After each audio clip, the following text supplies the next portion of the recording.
Maaf Bapak Ibu sekalian, itu tanpa sadar dalam beraktivitas dalam sehari itu akan selalu ada dosa yang pernah kita kerjakan, termasuk saya. Semuanya. Coba kalau nggak percaya cek dari ujung kepala sampai ujung kaki, itu pasti ada potensi dosa masuk itu. Ya, mata tuh. Sekarang sudah jam 2 lewat 7 menit. Saya mohon izin dari Anda bangun sampai dengan sekarang, berapa kali mata kita berbuat salah tuh, salah lihat? Pasti ada aja. Telinga salah dengar, kan? Lisan salah bicara, pikiran salah berpikir. Sekarang pun mungkin ada begitu, nggak tanggung-tanggung ustadznya juga salah dipikirin gitu. Bisa kejadian gitu kan, macam-macam terjadi. Nah itu yang kecil-kecil, itu seketika hilangnya dengan istighfar. Coba cek, Nabi beristighfar nggak dalam hidupnya? Sebelum tidur istighfar nggak? Berapa kali? 70 sampai 100 kali sebelum tidur. Nabi Rasul dijaga dari kesalahan, dijamin surganya, tingkat surga tertinggi, masih istighfar dalam hidupnya. Anda bukan Nabi, bukan Rasul, surga sampai 2 hari ini belum jelas, hisab masih menegangkan, gak mau istighfar, aneh itu. Makanya orang-orang yang istighfar itu, ketika dia istighfar, maka sumber-sumber masalah yang kecil itu hilang, Pak.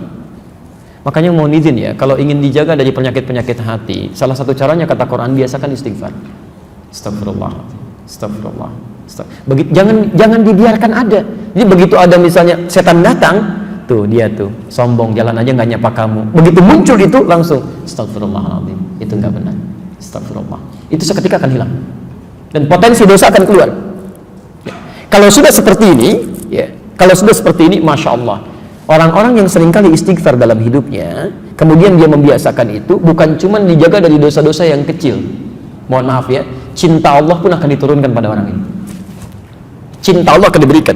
Allah itu sangat mencintai orang yang membiasakan istighfar dalam hidupnya. Quran surah ketiga ayat 31, posisi paling kiri sebelah atas. Quran surah ketiga ayat 31. Saya mau kasih rahasia siang ini. Maaf, ibu mau bapak? Saya mau kasih rahasia, boleh? Baik, kita keluarkan dari Quran. Lihat ayat Qurannya. Quran surah 3 ayat 31, posisi paling kiri sebelah atas, ya, agak ke tengah sedikit. Qul in kuntum tuhibbunallaha fattabi'uni. Katakan Muhammad, jika kalian serius mencintai Allah, buktikan cinta itu dengan mengikuti aku, ikuti Nabi. Jadi, coba kita biasakan. Bangun tidur, ya maaf ya, non-muslim juga bisa bangun tidur. Sama orang beriman juga bangun dari tidurnya. Masya Allah. Bahkan ya membuatkan hal-hal yang bisa mereka kerjakan. Ada yang bangun tidurnya, ada yang langsung cuci tangan, ada yang langsung duduk, ada yang langsung mandi. Anak-anak kecil bahkan mengatakan bangun tidur terus. Bukan, Nabi nggak begitu. Jadi kalau Anda ingin dicintai Allah, ikuti Nabi. Bagaimana Nabi bangun dari tidurnya? Ternyata ada sunnahnya. Ya, ada duduk dulu, ada mengusap sebagian dari bekas ngantuk, ada baca doa dulu. Nggak ada bangun tidur langsung mandi. Ada tahapan dia. Makan juga begitu. Mau minum pakai tangan apa? Kanan. Kalau cuman kanan, yang lain juga bisa dengan kanan. Masya Allah. Kemudian setelah itu minum dengan mengucapkan apa? Bismillah. Masya Allah. Setelah itu minumnya sambil berdiri atau sambil duduk? Duduk. Masya Allah. Turunannya kan ada semua tuh. Ketika Anda bisa ikuti itu, maka lihat kalimatnya, fattabi'uni yuhibbukumullah. Ini yang mau saya turunkan rahasianya. Bismillah. Kalau Anda serius cinta Allah, persamaannya ikuti Nabi SAW. Sekarang perhatikan, ini rahasia besarnya ayat ini. Kita turunkan persamaannya. Orang yang bisa mengikuti tuntunan Nabi dalam kehidupannya, maaf, bukan cuma sholatnya ikut Nabi ya, tapi lisannya pun ikut Nabi, pandangannya ikut Nabi, gitu kan? Kebiasaannya ikut Nabi. Maka yuhibbukumullah, cinta Allah akan diturunkan. Ya. Yuhibbukumullah, Allah akan cintai kalian. Yang menarik, kemudian diberikan persamaan oleh Quran. Perhatikan persamaannya. Wa yaghfir lakum dzunubakum. Kalau Allah sudah mencintai seorang hamba, ternyata bukan dunia yang pertama diberikan.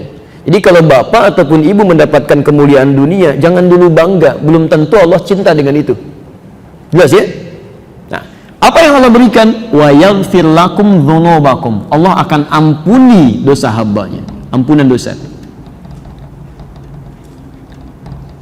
Jadi orang-orang yang dicintai Allah itu, seketika yang Allah berikan pada orang ini, Allah ampuni dosanya. gugur, dihabiskan semua, gugur, selesai. Yang paling menarik, sekarang perhatikan persamaannya. Cinta Allah bersanding dengan ampunan dosa. Kalau kita buat persamaan terbalik seperti ini, berarti orang-orang yang sering meminta ampunan dosa dari Allah itu berpotensi lebih cepat mendapatkan cinta Allah Subhanahu wa taala. Perhatikan persamaannya. Orang yang dicintai Allah maka akan diampuni dosanya. Persamaan terbaliknya, orang yang sering meminta ampunan dosa bukankah akan cepat mendatangkan cinta Allah? Halo? Ya kan? Jadi orang yang sering minta ampunan dosa itu akan cepat mendatangkan cinta Allah. Persamaan terbaliknya. Di orang-orang yang sering istighfar, cara meminta ampunan dosa, kunci pembukanya ini istighfar. Di orang yang sering istighfar, astagfirullah, astagfirullah, astagfirullah, masya Allah, itu matanya akan dijaga oleh Allah. Begitu melihat yang tidak baik menurut Allah, dia akan palingkan, astagfirullah, astagfirullah. Tangannya juga begitu, kakinya juga begitu.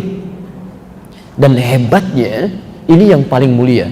Orang-orang yang sudah mendapatkan cinta Allah, ahli istighfar ini, ahli istighfar, kalau sudah mendapatkan cinta Allah Subhanahu wa ta'ala, maka masya Allah, kemuliaannya tanpa meminta pun doanya segera dikabulkan. Orang yang biasa istighfar itu diantara kemuliaannya, Allah akan cepat mengabulkan kebutuhannya tanpa dia harus memintanya. Butuh sesuatu, datang. Butuh sesuatu, datang. Padahal orang ini belum tentu minta. Ini pernah dipraktekkan oleh seorang tukang roti di zaman Imam Ahmad bin Hanbal. Pak, beliau paham betul konsep ini. Ya. Kata Ibnu Qayyim Al-Jauziyah, beliau punya rumus, ya, masa setelah Imam Ahmad sampai disebutkan rumusnya.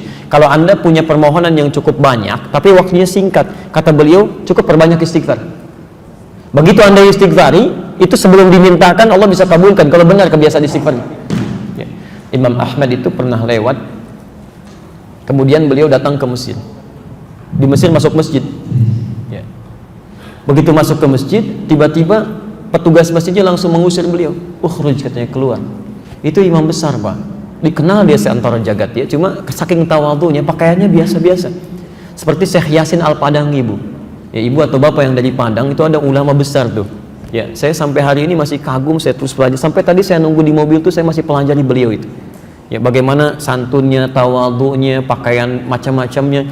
Itu ahli sanad, Pak, sedunia itu. Sedunia, semuka bumi ahli sanad itu.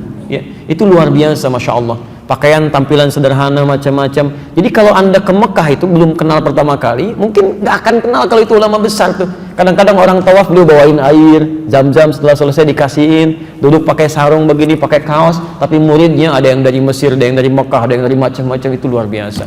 Ya. Nah, yang paling menarik, Imam Ahmad itu sederhana luar biasa. Ini nggak tahu, ukhruj, katanya, keluar. Imam Ahmad karena paham fikih, kata beliau, ana astarih qalilan, saya istirahat sebentar. La, barrah. Barrah itu sudah mulai kasar. Barrah. Kata Imam Ahmad, astari, da'ni astari. Gak apa-apa, tolong perkenankan saya istirahat sebentar, saya capek, katanya. Rawah enta, rawah. Okay. Rawah itu sudah lebih kasar lagi dari kata roh. Maksudnya, tolong keluar dari sini sekalian dengan roh-rohnya.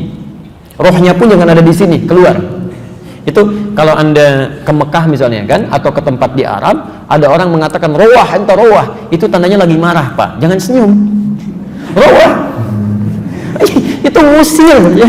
Musir itu, suruh pergi. Kalau bisa rohnya pun jangan di situ, pergi, kata orang ini.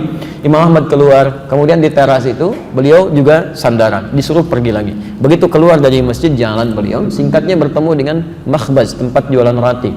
Ya, syar'i roti, menjual dengan syar'i. Ya, baik. Dia setiap datang orang lewat melihat, masya Allah, kalimatnya bagus sekali. Imam Ahmad lewat dipanggil, Syekh istari mana? Syekh, tolong istirahat di sini dulu. Kelihatannya capek kan ya. Begitu bikin, perhatikan beda antara sari roti dengan syar'i roti. Yang ini setiap diaduk begini, astagfirullah. Dibikin begini, astagfirullah. Ini astagfirullah. Selalu istighfar. Kata Imam Ahmad, ya Syekh, ma faidatu istighfarika? Apa faidahnya istighfar kamu itu? Imam Ahmad tahu, cuma ingin menguji ini. Apa manfaatnya? Katanya. Perhatikan. Wallahi demi Allah, katanya, tidak pernah saya membiasakan istighfar ini kecuali Allah selalu mengabulkan doa-doa saya. Selalu mengabulkan doa-doa saya. Cuman wallahi cuman satu aja yang belum terkabul sampai hari ini. Mudah-mudahan Allah sebelum mengabulkannya sebelum saya wafat atau dia yang kembali pulang duluan. Apa itu, kata Imam Ahmad? Wallahi saya bermohon kepada Allah supaya bisa dipertemukan dengan Imam Ahmad bin Hanbal sebelum saya meninggal atau beliau yang meninggal duluan. Kata Imam Ahmad, Allahu Akbar, rupanya saya diperjalankan ke Mesir ini, masuk ke rumah Allah sampai diminta keluar sampai ke sini gara-gara istighfar kamu ini, katanya. Jadi bisa digerakkan gitu. Itu istighfar, Pak. Itu kemuliaannya luar biasa. Ya. Tapi tolong jangan lakukan itu kepada saya gitu.